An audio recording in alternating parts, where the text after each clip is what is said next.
हे मंदिर कोणाला माहित नसेल असं तर होणारच नाही. चला तर अंबरनाथ स्टेशन पासून आम्ही निघालो 20 रुपयाची ऑटो करून शिव मंदिराच्या दिशेने.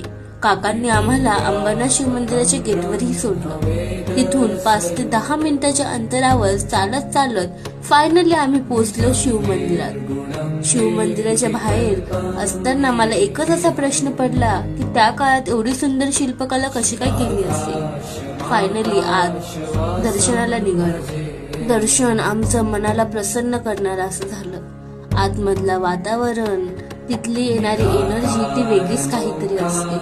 तुम्हालाही ती खूप वेळा अनुभवायलाही भेटली असेल. असं मानलं जातं पांडव वनवासात असताना एका दिवसात हे मंदिर बांधलं. परंतु कौरवांच्या सतत मागे लागण्याच्या भीतीने ह्याचं काम काही पूर्ण होऊ शकलं नाही.